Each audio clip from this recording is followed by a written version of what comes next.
Indonesia sendiri terdapat berbagai macam agama resmi, diantaranya ada Islam, Kristen, Hindu, Buddha, dan Konghucu. Tentu butuh yang namanya toleransi. Namun jika intoleransi selalu kita biarkan dan kita menganggap bahwa hal ini bukan persoalan yang penting dalam hidup kita tidak bisa membayangkan bahwa cita-cita negara ini untuk mewujudkan masyarakat yang makmur dan sejahtera sulit tercapai. Datang asal Semarang, Jawa Tengah ditolak warga dusun karet Desa Pedas Batu, Jakarta. Kekerasan dan intoleransi atas agama di tanah air ini yang telah terus. Assalamualaikum warahmatullahi wabarakatuh. Shalom, Om Swastiastu, Namo Buddhaya, salam kebajikan, salam sejahtera bagi kita semua. Puji syukur kita panjatkan kehadirat Tuhan Yang Maha Esa atas berkat dan izinnya kita bisa melakukan debat pada kali ini. Adapun topik debat yang akan kita bahas pada hari ini adalah toleransi versus intoleransi di kalangan mahasiswa Sumatera Utara. Saya selaku moderator akan memimpin dan memandu acara debat pada kali ini. Seluruh peserta debat wajib mematuhi peraturan sebagai berikut.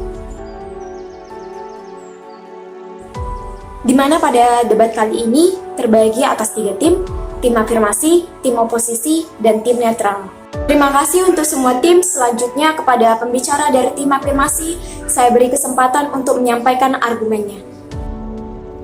Kita sama-sama tahu bahwa Indonesia adalah bangsa yang majemuk dan memiliki banyak etnis, suku, budaya, agama, bahasa, dan adat istiadat yang berbeda. Namun yang paling penting adalah kerukunan, terutama kerukunan antar umat beragama. Hal ini sangat diperlukan untuk mencapai Indonesia yang damai dan juga bersatu.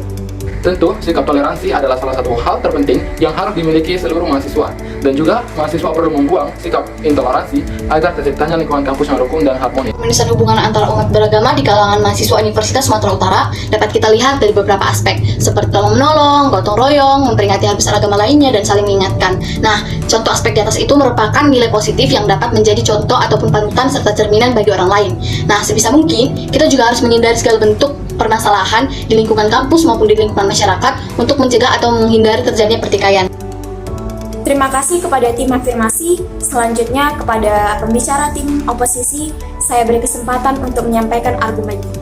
Kerukunan antar umat beragama sejujurnya adalah hal yang belum terrealisasi secara sempurna di Indonesia. Dapat dilihat dari rangkaian kasus diskriminasi terhadap agama yang terjadi. Seperti misalnya di lingkungan Universitas Sumatera Utara, masih banyak mahasiswa yang hanya bergaul dengan kaum yang sama dengan mereka atau agama yang sama dengan mereka. Berdasarkan masalah tersebut, orang cenderung akan takut atau merasa sungkan untuk bersosialisasi orang yang berbeda agama dengan mereka. Apabila kesungkanan atau ketakutan tersebut terus-menerus terjadi dalam waktu yang lama, maka akan menyebabkan intoleransi antar umat beragama karena kita menjadi asing terhadap orang yang berbeda dengan kita. Dilihat dari keadaan yang terjadi saat ini, toleransi adalah satu hal yang masih belum bisa terpecahkan masalahnya. Bagaimana tidak? Masih banyak orang salah mengartikan arti dari toleransi itu sendiri. Ada yang beranggapan bahwa toleransi hanya ikut berpartisipasi dalam merayakan hari besar tiap agama. Dan ada juga yang beranggapan bahwa toleransi itu seperti membiarkan keadaan yang tak seharusnya ada di agama orang lain. Jika ditarik ke belakang, kasus intoleransi agama bukanlah hal yang baru, melainkan sudah menjadi pekerjaan rumah lama. Bagai gajah di pelupuk mata yang tak nampak, intoleransi dan diskriminasi agama bagaikan angin lalu yang tak pernah digubris, dengan pelaku yang dibiarkan tanpa diadili. Muncul kekhawatiran ketika kondisi ini terus berulang, orang-orang akan menganggap hal ini adalah hal yang normal. Padahal, sebagai warga negara Indonesia, bukankah kedudukan semuanya sama dan tidak ada hierarki pada agama? Tak perlu menunggu penegak hukum menjadi lebih baik. Upaya yang berawal dari masyarakatlah yang dibutuhkan saat ini.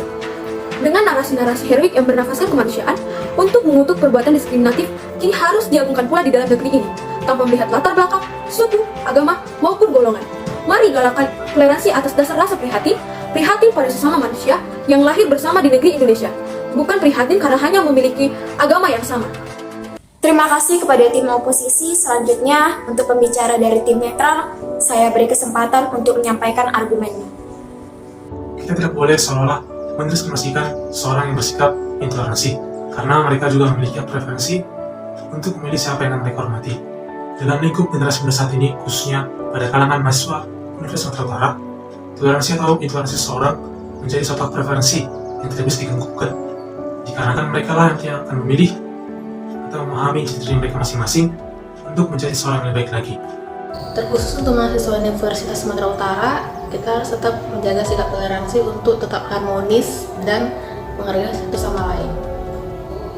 Kita juga tidak bisa mengganggu-gugat orang yang tetap bersikap intoleransi karena itu adalah hak mereka. Kerap kali sikap toleransi ini sangat sulit untuk dikembangkan. Contohnya kita bisa melihat hal itu terjadi karena mungkin dilatar belakangi oleh kefanatikan seseorang yang dapat menimbulkan intoleransi dalam lingkungan sekitarnya. Terima kasih tim netral, selanjutnya silakan berikan tanggapan terhadap komentar dari tim lawan. Keberagaman adalah rahmat, berkat, dan keuntungan apabila kita bijak menanggapinya. Namun sayangnya tidak semua dapat seperti itu. Kita juga tidak boleh menunjuk kepada orang lain seperti kamu miskin, kamu kaya, kamu orang Jawa, kamu orang Kristen. Karena kita bebas meyakini agama kita yang paling benar dan kita tidak dapat memaksakannya kepada orang lain. Dilihat dari kehidupan masyarakat sekarang yang semakin lama semakin mengalami era globalisasi dan juga era industri 4.0 yang menjadikan setiap orang memiliki cara pandang mereka masing-masing. Setiap manusia juga berhak atas keinginannya dan kehidupannya. Toleransi merupakan hal yang sering kita dengar dan juga hal yang sering kita lakukan. Akan tetapi, ada beberapa orang yang ingin hidup dengan caranya sendiri. Oleh karena itu, seharusnya toleransi tidak harus dipaksakan kepada setiap orang. Karena pada sekarang ini, orang yang berani mengemukakan suatu pendapat tanpa menghargai orang lain atau semacamnya adalah orang yang paling didengar semua orang. Jadi bila intoleransi menciptakan kenyamanan dalam suatu kaum untuk mengemukakan pendapatnya agar didengar oleh semua orang, untuk apa menjalankan toleransi bila semua pihak hanya mau suaranya yang selalu didengar? Toleransi dalam antar umat beragama merupakan suatu cerminan pada tindakan ataupun perilaku yang menunjukkan antar sesama umat, yang dimana saling menghargai, menghormati, mengasihi, dan menolong ataupun memiliki rasa peduli kepada sesamanya. Sikap intoleransi bertolak belakang dengan toleransi, tetapi kita tidak dapat menyalahgunakannya, karena banyak kita jumpai perlakuan kelompok mayoritas menyulitkan kelompok minoritas di wilayah ataupun daerah tertentu. Dari perbedaan suku, ras, agama, dan status sosialnya, dalam artian umat beragama Islam, contohnya mayoritas ataupun yang non-Islam masih memiliki sikap intoleransi. Apalagi dalam lingkungan universitas, kita yang memiliki keberagaman, jadi kita harus menggunakan hak kita untuk bersikap adil dalam bersosialisasi. Debat pendidikan agama Protestan dengan mosi toleransi versus intoleransi di kalangan mahasiswa Sumatera Utara telah selesai dilaksanakan. Terima kasih atas perhatian Anda semua. Salam sukses untuk kita semua. Kami dari kelompok 1 mengajak teman-teman untuk saling menghormati dan menghargai karena kita adalah Bhinneka Tunggal Ika.